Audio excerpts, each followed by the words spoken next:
Magandang hapon po sa ating lahat. Welcome po sa ating SAP, Study and Prayer. Tayo po ay nasa ika-4 na linggo ng buwan na ito, ang buwan ng September. At bago po tayo magsimula sa ating gawain, tayo ay manalangin po muna. Let's pray. Panginoong Diyos na makapangyarihan sa lahat, sa inyo po namin tinatalaga ang oras na ito. Gabayan mo kami sa aming gagawin, sa aming pagsamba, sa aming pakikinig na yung salita. Sa iyong papurit pasalamat sa pangalan ng si Jesus. Amen. Tayo po muna ay umawit bilang panimula. Awitin po natin yung Love Lifted Me.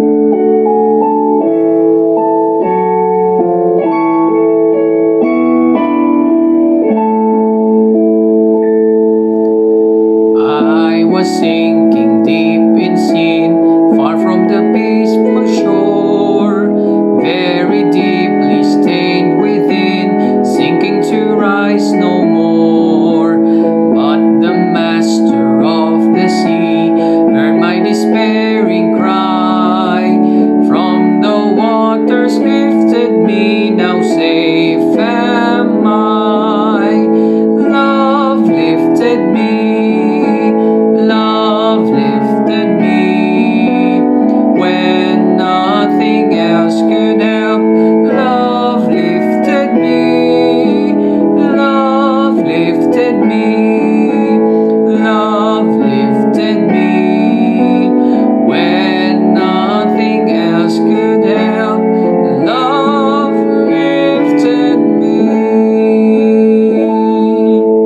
All my heart to Him I give, ever to Him I'll cling. In His blessed presence live, ever His praises sing. Love so mighty and so true merits my soul's best songs. Faithful, loving service to Him belongs. Love lifted me. Love lifted me when nothing else could help. Love lifted me. Love lifted me. Love lifted me when nothing else could help. Love lifted me. Souls in danger, look above. Jesus completely saves. He will lift you by His love out of the angry waves. He's the master of the sea, below His will obey. He, your Savior, wants to be saved today. Love lifted me. Love lifted me when nothing else could help. Love lifted me. Love lifted me. Love lifted me when nothing else could help. Love lifted me.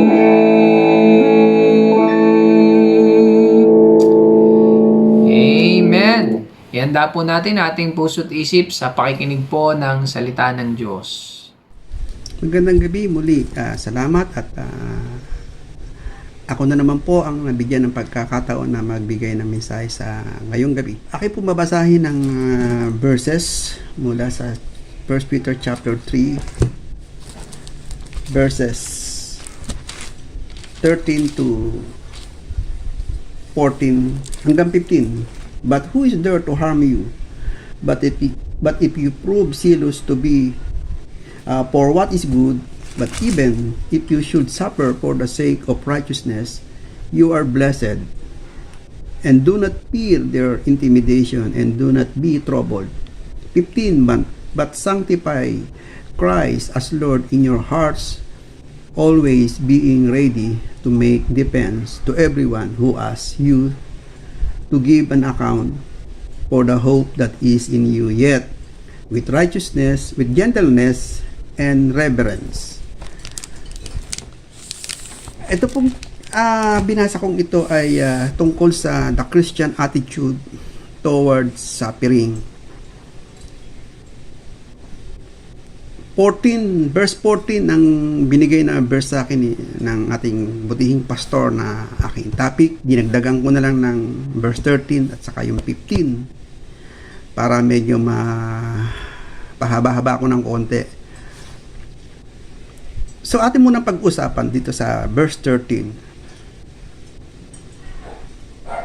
So the topic natin, the Christian attitude towards suffering. In verse 13, the Christian in the world, and who is he that will harm you? Tanong dito, no? Sino siya na pwedeng makapanakit sa'yo? Isang confident question to na para imagine natin na sino siya na pwedeng makalapit sa'yo, umapi sa'yo. Andito ako sa tabi mo. Nobody.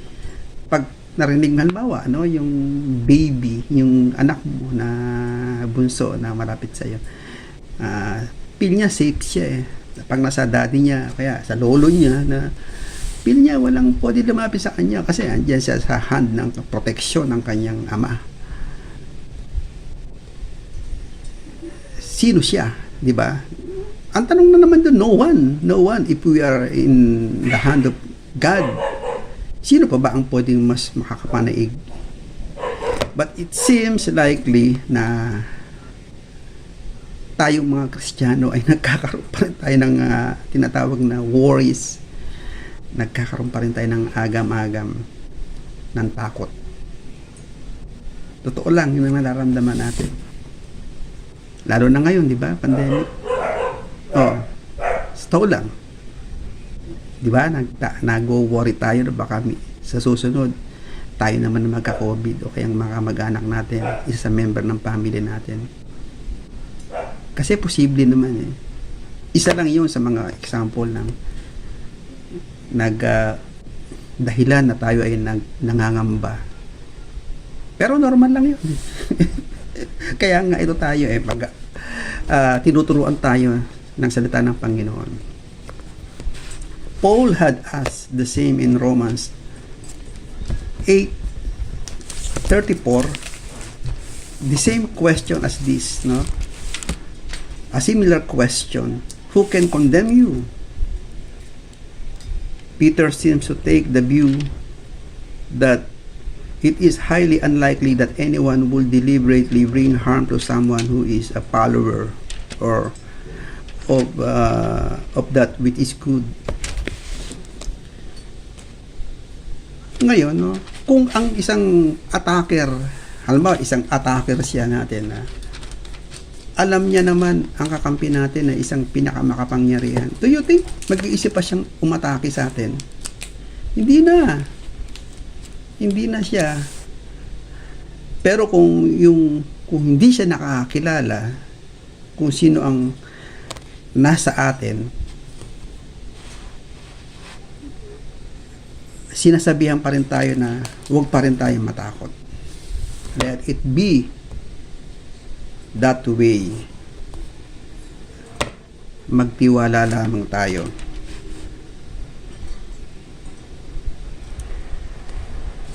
So, in 14, but if ye suffer for righteousness' sake, happy are ye. Oops, talagang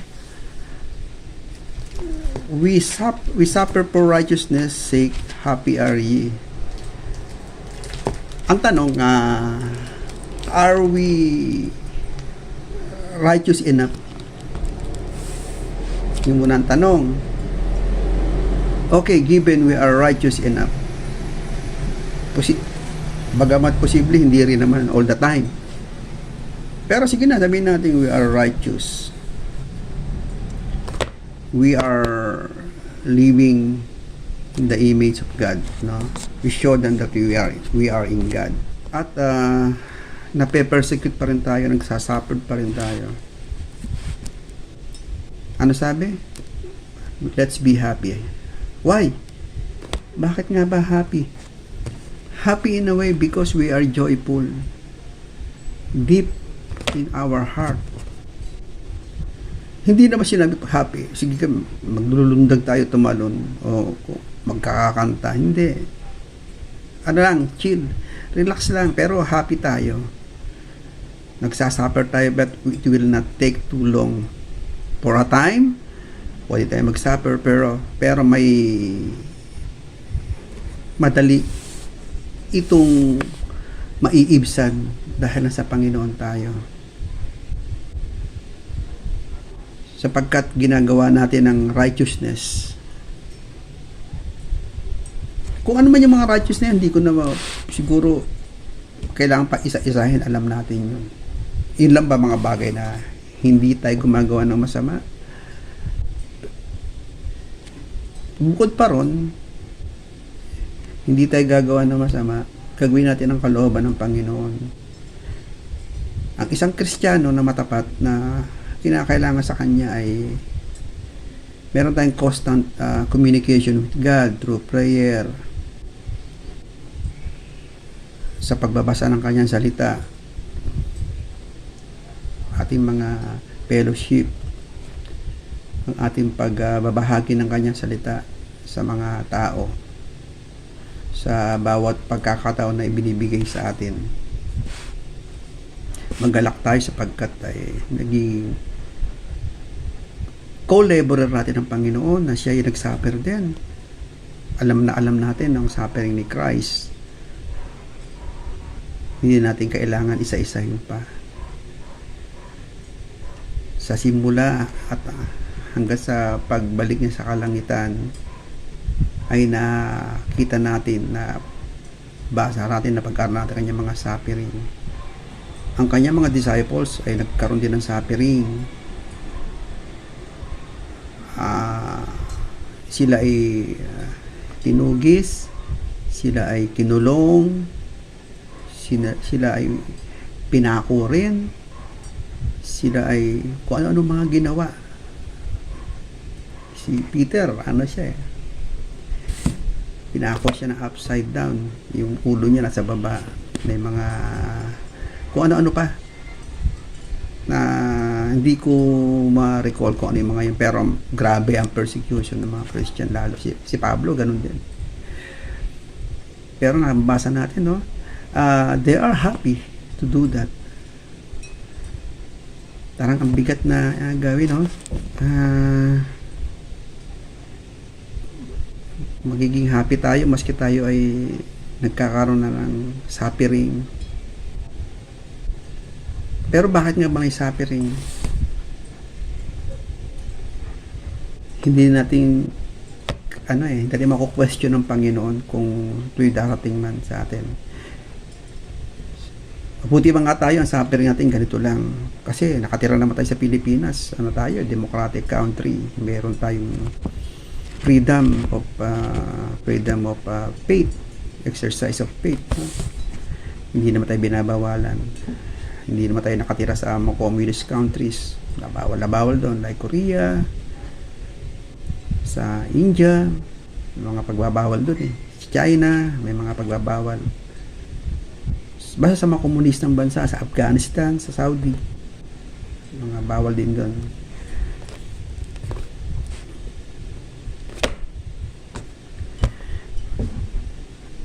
It is in fact a privilege to suffer for the sake of Christ. Privilege pala, no? Kung ang mga ginagawa natin na nagbabahagi tayo ng salita, kumakanta sa choir, ano man ang mga ministry natin na ginagawa sa loob ng iglesia, maliit man o malaki, privilege. Walang rights na tinatawag. All are privilege. Privilege of doing the ministry because we feel this spirit of joy sa ating heart. This is exactly what Jesus had taught in the Beatitude, Matthew chapter 5 verse 10. Let me read. Blessed are those who have been persecuted for the sake of righteousness, for theirs is the kingdom of heaven. If you are persecuted for the sake of righteousness, yours is the kingdom of heaven. challenge, sino sa atin ang persecuted for the sake of righteousness? Kung may magsasabi, ako yun, paano mo nasabi na persecute ka? Marahil meron din siguro sa in your own way, in your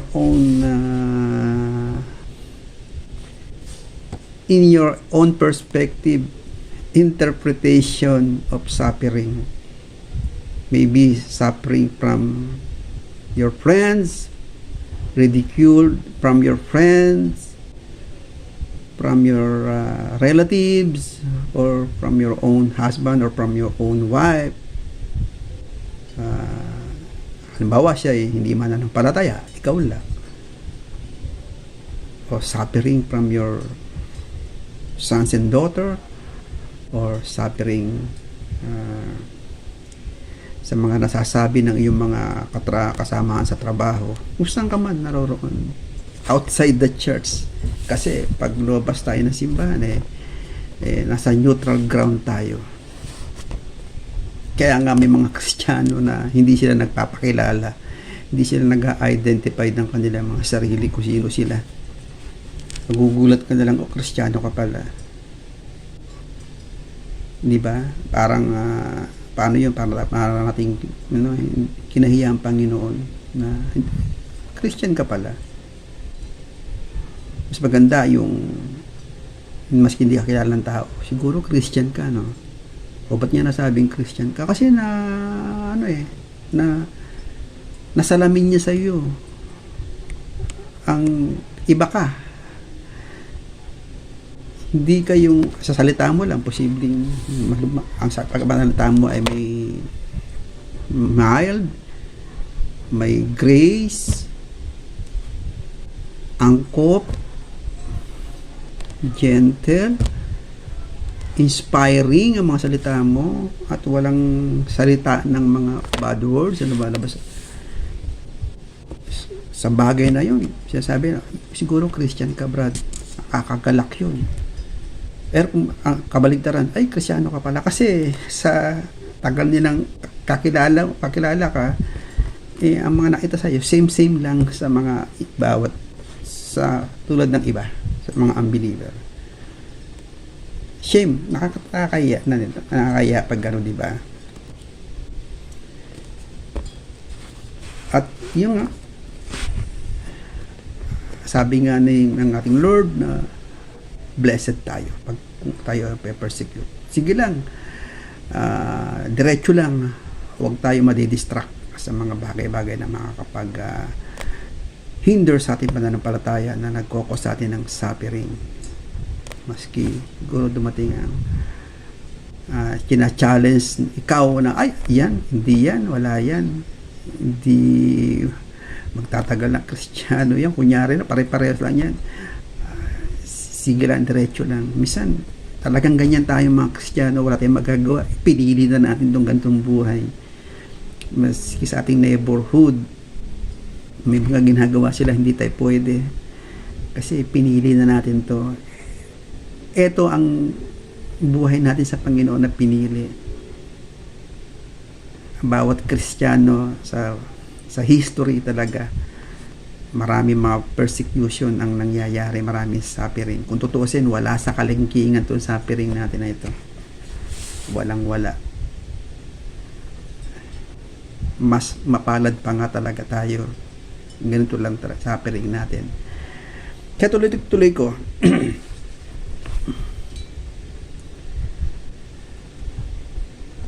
So, being a Christian, we are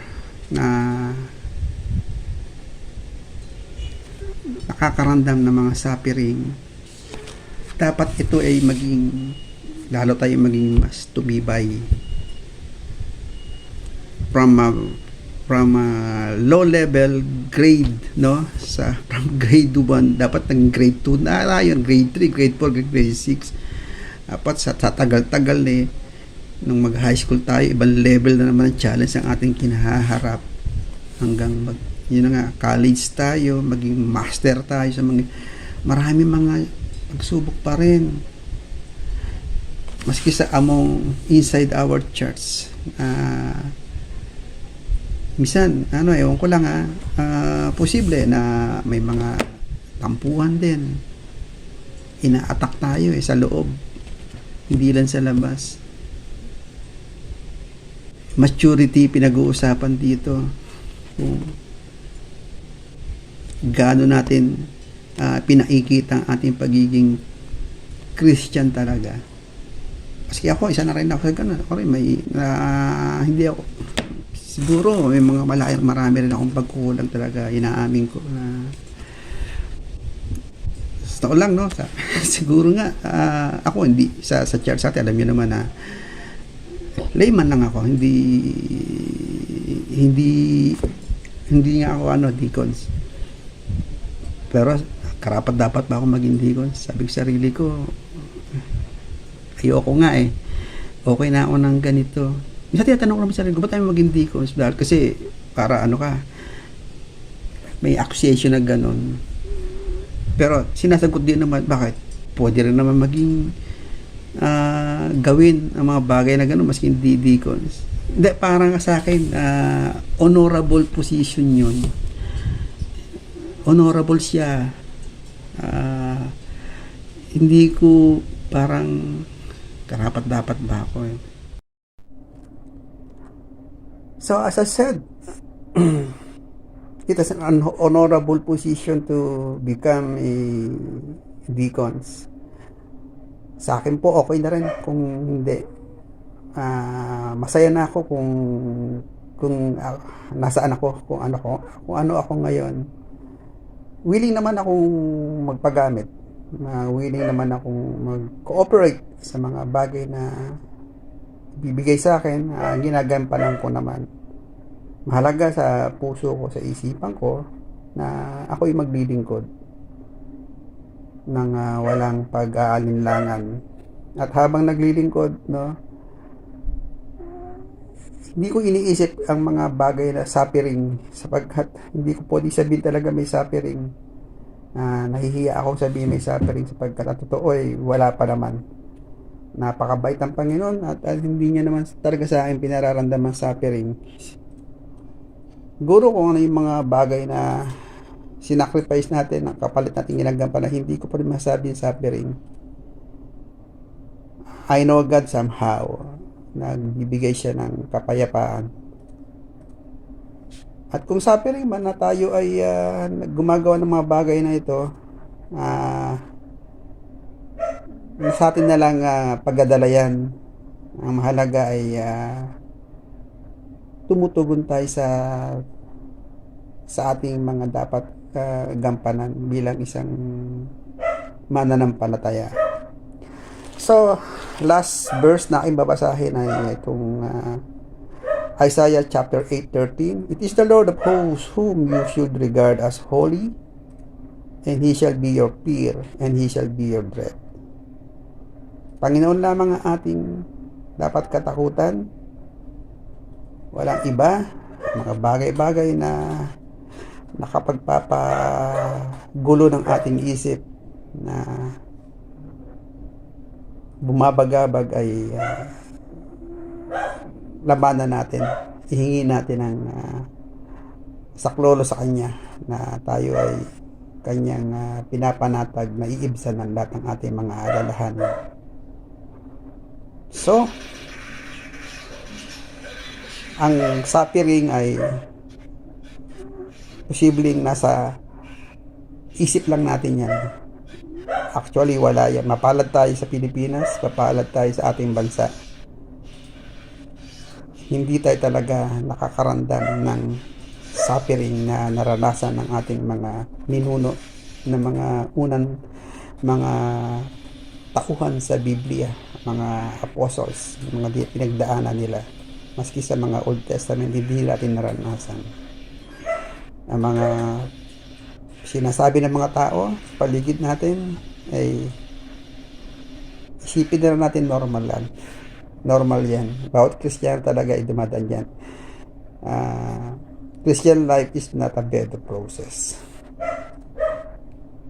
It means sometimes sacrifice. Ganun talaga. Okay, salamat po. Tayo po ay manalangin. Panginoon Diyos, maraming salamat po sa ilang minuto na aking po binahagi sa pamamagitan nitong online na naway, Panginoon, ay na-bless po ang mga nakapaginig, nakapanood nito. Akin pong pinapalagay na ang lahat nito ay privilege. Hindi ko po ito karapatan, Panginoon. Naway, ingatan niyo po ang bawat isa. Lalo niya po kami, Panginoon, palakasin. Lalo niya po kami, Panginoon, na bigyan ng kapayapaan, kagalakan sa loob, despite of the fact of we are in the midst of this situation. It is not yet normal. Hindi pa kami bumabalik sa dati naming buhay. Naway, Panginoon, matapos na po ito, Panginoon.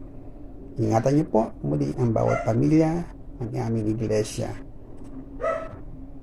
Maraming salamat. Binabalik po namin ang papuri sa iyo ng pupulong pangalan ng Kristo Jesus, aming Diyos tagapagligtas. Amen and amen. Magandang gabi. At bilang pagtatapos po sa ating gawain, awitin po natin ang ating prayer song, Sweet Hour of Prayer. Sweet hour of prayer, sweet hour of prayer, that calls me from a world of care and meets me at my Father's throne. Make all my wants and wishes known. In seasons of distress and grief, my soul has often found relief and oft escaped the tempter's snare. By thy return, sweet hour of prayer. Sweet hour of prayer, sweet hour of prayer, thy wings shall my petition bear. To him whose truth and faithfulness engage the waiting soul to bless.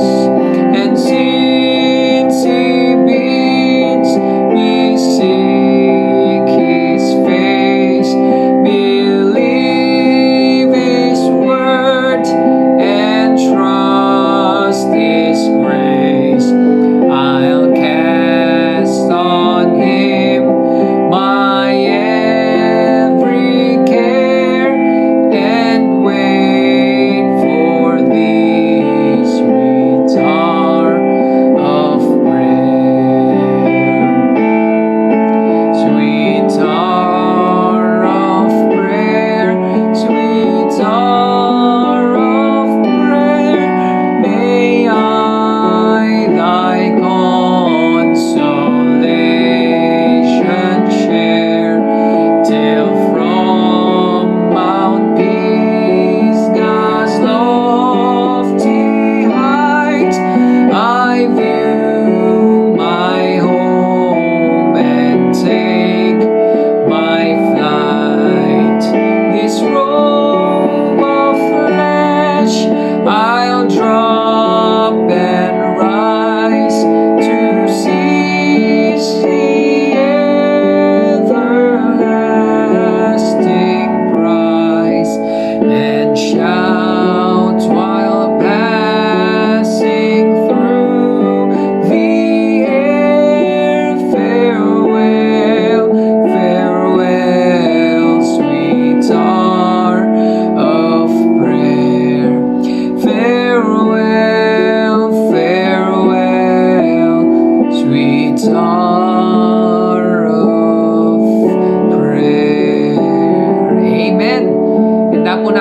ating sarili sa pananalangin at ating mga prayer items ay nasa screen. Amen.